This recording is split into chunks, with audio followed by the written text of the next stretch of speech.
네, 안녕하세요. 성경세무사입니다. 이제 6월 말 지나고 7월 달이 들어오면서 7월 달에 부가지세 신고가 있잖아요. 일반적으로 사업자가 직접 신고하는 세목들 중에 그러니까 뭐 종합소득세나 부가지세도 있고요. 이런 세목들 중에는 아무래도 부가지세 쪽이 조금 더 난이도가 있다고 보여지고요.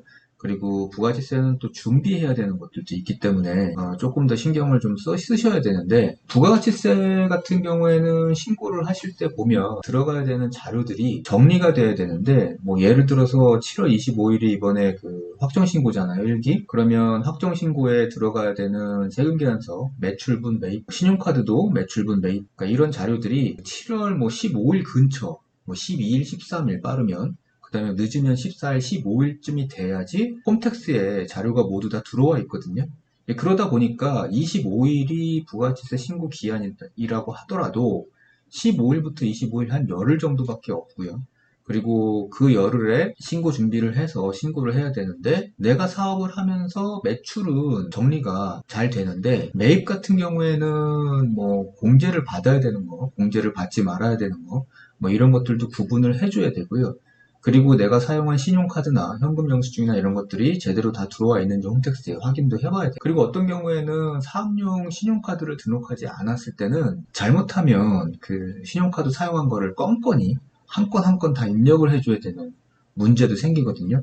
그러니까 실제 신고를 하다 보면 이렇게 건건이 입력을 하게 되면 너무 오래 걸리니까 미리미리 사업용 신용카드도 확인해 봐야 돼요. 그래서 오히려 종합소득세보다는 그 세무 대리인이 아닌 이상 신고하기에 있어 부가가치세가 조금 더 어렵지 않나라는 생각이고요.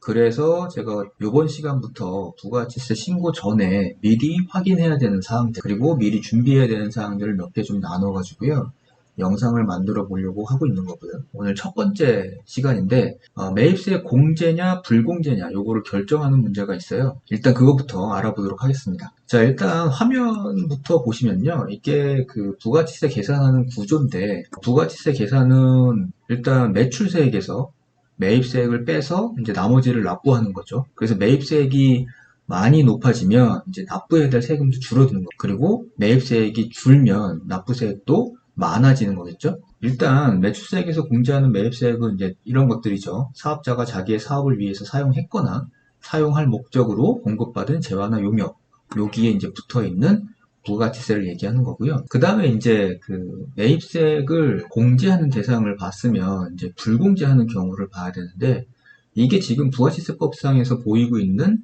불공제 대상의 이제 매입세액이에요. 그러니까 매입세액, 그러니까 세금계산서를 받았어도 그 매입세액을 공제할 수 없는 경우인데, 이게 지금 말이 너무 어려우니까요, 좀 풀어서 설명을 좀 해볼게요. 자, 매입세액 불공제 대상은 뭐냐 하면 이제 몇 가지가 있어요. 몇 가지가 있는데, 첫 번째는 매입처별 세금계산서 합계표 미제출 부실기재. 이건 뭐냐 하면 부가치세 신고할 때 이제 매출처별, 그러니까 매출에 관련한 세금계산서 합계표를 제출해야 되고, 그리고 매입에 관련한 세금계산서 합계표를 제출해야 되는데, 이거를 미제출하거나 부실기재하면 아무리 실제적으로 세금계산서를 받고 돈을 지급했었다 하더라도 공제받을 수 없다라는 거고, 그 다음에 이제 당연히 세금계산서를 받지 않은 경우, 이 경우에는 뭐 공제를 받을 수가 없겠죠. 증빙이 없으니까.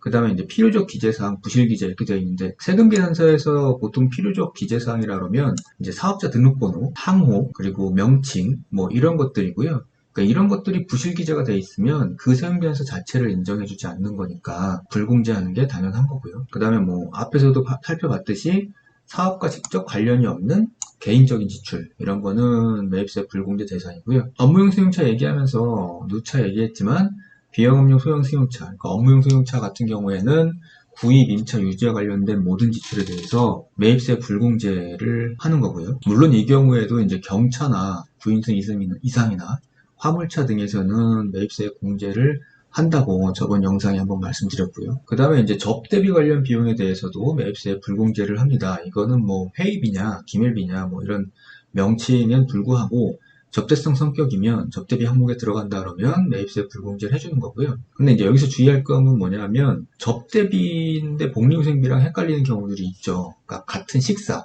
그러니까 영수증만으로 보면 뭐 예를 들어서 5만원짜리 식사 비용인데 같은 식당이고요. 근데 성격에 따라서 접대비면 불공제, 복리후생비면 공제거든요.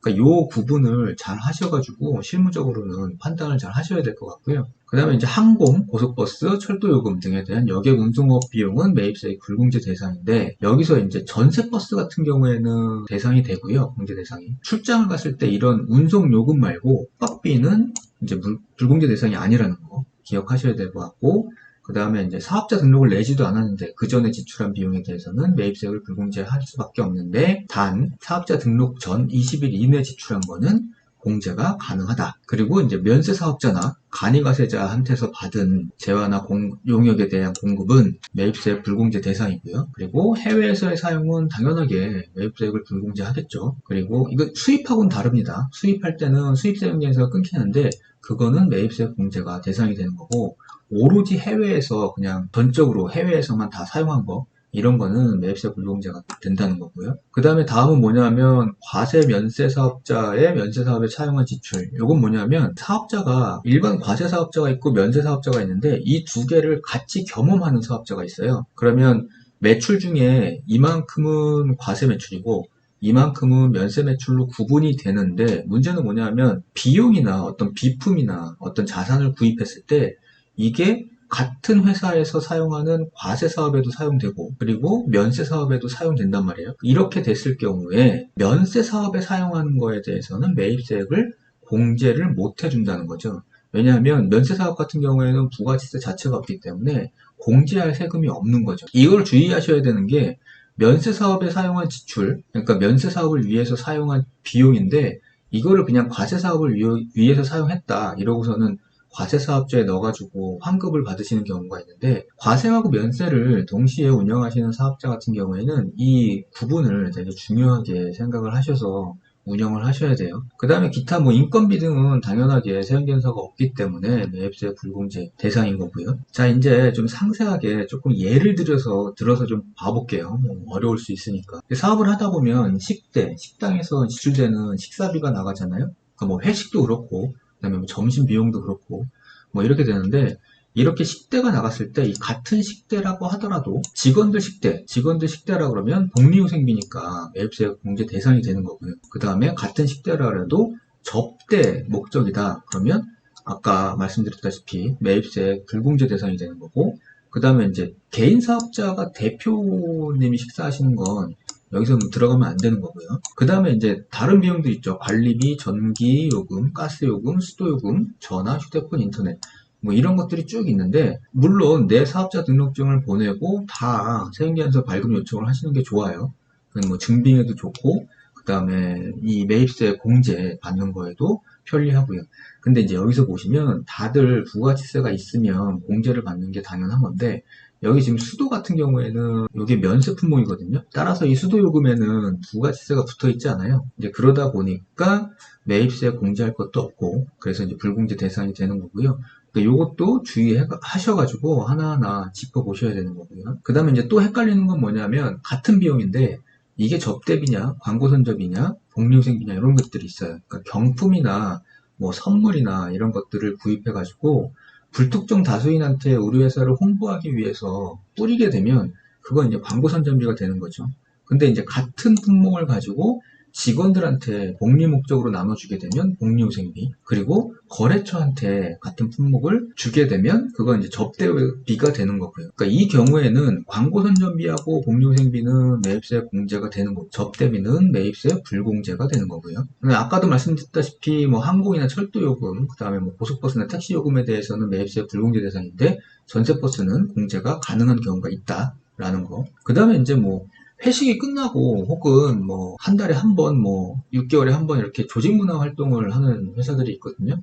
그러니까 이 경우에는 뭐 회식도 하지만 전시회를 관람한다거나 아니면 연극이나 영화를 본다거나 뭐 이런 것들도 하는데, 그때 이제 지불하게 되는 입장권 발행하는 업종이 있어요. 그러니까 영화관이나 전시회. 그러니까 이런 경우에도 매입세 불공제 대상이라는 거 알아두셔야 될 것 같고요. 그 다음에 이제 기본적으로 유흥주점이다 이러면 대부분 일단 매입세 불공제 대상이라고 보시는 게 맞고요.